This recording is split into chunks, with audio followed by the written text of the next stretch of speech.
This is who I was, but it's definitely not who I am. Welcome to Vegas Prison Stories. Paisa! Let's get after it. Today is the Paisa Car. So, a little bit about the Paisa Car. The Paisas are one of the only cars that I'm aware of that are on every single yard in Nevada. They will program with anybody. They're not really starting a lot of drama. They're just trying to do their time, be left alone, things like that. The Paisas run under whichever Mexican car basically runs that yard. So if it's the Serenos, then they program with them. If it's Norteños or the MVGs or whatever, that's who they're going to program with. Usually they're not kicking up dust. You will see a lot of familiar faces. If you're in the dope game at all in Vegas, when you get to prison, you will see some of your connects. They will be running in that Paisa car. Paisas are generally Mexican-born Mexicans, but there are American-born Paisas. These are Mexicans that come into the prison system that decide for some reason they don't want to run with a certain other car, and they decide, I want to go Paisa. Totally cool. They're always together, playing handball, things like that. Always very gentlemanlike, always very respectful, and always watching is one thing that I noticed absolutely from jump from them. They're always watching everything. They're very observant. When I came into prison, I came in with this he wasn't a big man at all. You would have never known. The Paisas do have hitters. This guy's name, Omar Rueda Denvers. He was the guy who planted a pipe bomb on his ex-wife or ex-girlfriend or baby mama, basically, on her boyfriend's car in the Luxor garage, and killed the guy, allegedly. He's back in court now. He's fighting it again. We'll see what happens. He got a life sentence on that. Now he's back through appeals. When you look at this guy, you'd have never known. You would have never known that this is the dude that was capable of something like that. And there's probably a lot of that in the Paisa car. A lot of, you're underwhelmed when you look at them and you underestimate them, but they're about that business. I remember there was this Paisa that came in. His name's Paisa Joel, but everybody, at least in our car, I got to calling him Super Paisa. Now, Super Paisa came in, and all the Paisas kind of stood up a little straighter, chest out a little bit bigger. They felt like, all right, we got somebody in here, that can be our voice at least. And this dude was getting it. He was getting it. He wasn't turning down no fades. He was about that business. So one time we were in 6B in High Desert. I think this is about 2010. And there's a blind spot on that level 4 yard.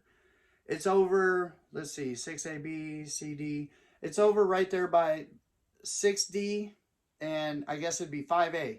It's right in where the stairs are right there. There's the fence. Beautiful little blind spot if you ever wanted to get down. So that's where he went over there with the Black Southsider. Now, the Black Southsider wasn't no chump. This dude, he wasn't turning down no fades by any means. And he was actually a really cool dude.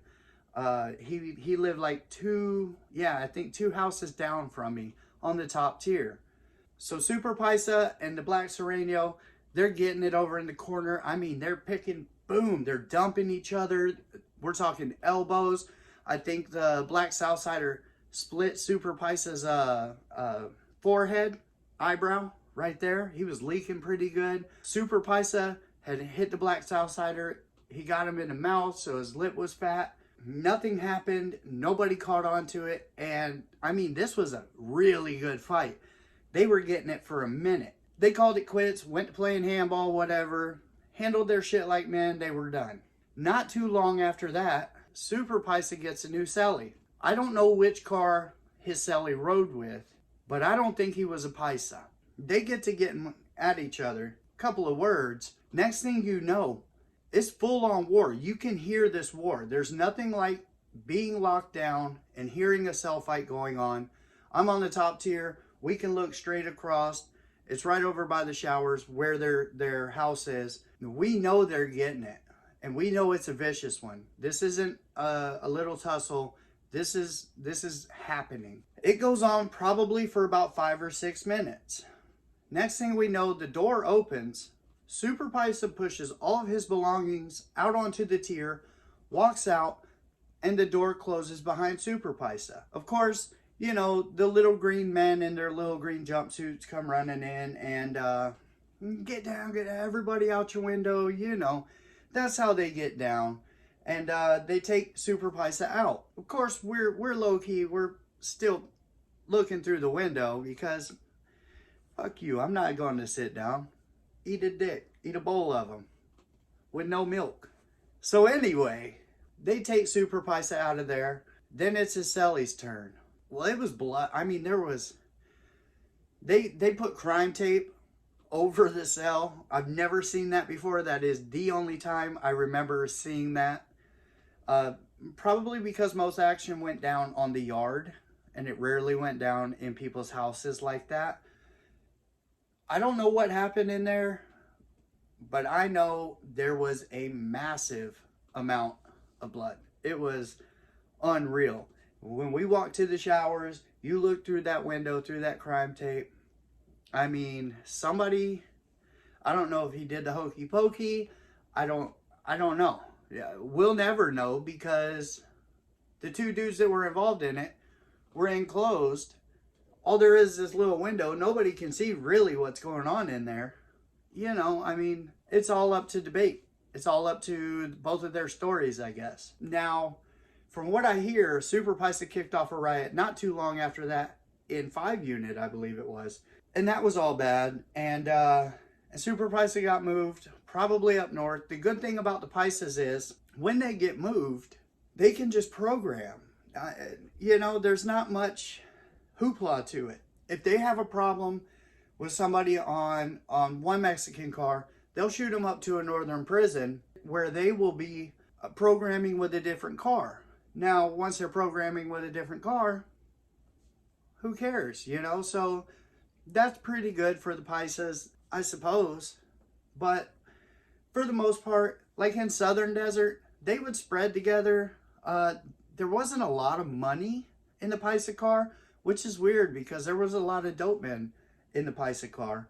But it just didn't seem like they had the money coming in. It is what it is. They're good dudes. They're always together. Like, and they roll deep together. Paisas don't walk nowhere alone. It's the craziest thing. You'll see 4 or 5 of them all walking together. They're not mad dogging nobody. They're not trying to start no shit. They're just there for each other. So they definitely have that camaraderie. And remember, this is all from my eyes. This isn't something that... I don't know the inner workings of the Paisa Car by any means. This is all things that I've just, you know, seen through observation. I like the Paisas. I got a kick out of them. You know, they get to sing in those Spanish lullabies. Low-key, that'll put you to sleep at night. It's not that bad. You know, unless you see someone like Super Paisa on the yard, and I think he was a border brother from out of state, though. I don't think the border brothers really have a car in Nevada. At least they didn't at that time. Whether or not they do today, who really knows? I've been out 11 years now. But unless there's somebody kicking up dust like that, usually the Paisas are just chill. And that's kind of a good thing. There was this kid that was in the fish tank with me. He was next door. A tall, young Mexican kid. He's the one I talked about in the Henry Ruggs case. He's the one that got 5 years for driving. He wasn't even drunk, but he was underage and drinking. And he got in an accident and he killed his friend and got 5 years. This kid was not from any type of gang. Now, by the time this was maybe 2007, 2008, something like that, you know, I'm already 10 years into back and forth, going in and out. So I kind of know the lay of the land. So when he's talking to me through the vent, he's asking, what do I think? What car should he run with? And I asked him, first thing I asked him was, do you speak Spanish? he said, no, not really. I said, okay, well, most of the Paisa speak Spanish, and if you don't, you can still be Paisa. You just kind of fit in a little different, I guess. End of the day, I told him, look, you need to go Paisa. Don't go any other car, because that's not your life. That's not who you are. And I saw him on the yard. I think he went to 5C or 5D, or yeah, 5C, 5D, something like that. So I saw him. He did run Paisa. It all worked out for him. And, you know, he didn't have to stress, because when you go into one of the other cars, they are militant. They are the most militant. You got like the Serenos, I'm sure the Norteños, the NVGs, they're all militant. It is burpee central. It is, you know, on point. It is getting down. And with the Paisas, it's more laid back. So if you're young and you're Mexican and you're not a gang member and you end up in prison for something, my advice would be to run the Paisa. Run Paisa. Run the Paisa car. For the most part, they're good dudes. And it's going to be the best for your lifestyle. I promise you that. So this is all I have on the Paisas for now. I put this together for AC. AC, I hope you like it. You know, once again, it's hard to make videos on cars that I don't know much about. And the Paisas and say the USAs or the tribe, you know, the Native Americans, I don't know much about them. So, because I don't know their inner workings. With all that being said, thank you for coming to Vegas Prison Stories. I hope you enjoyed this. AC, I hope you enjoyed this. And I'll see you next time. And I hope you have an awesome day.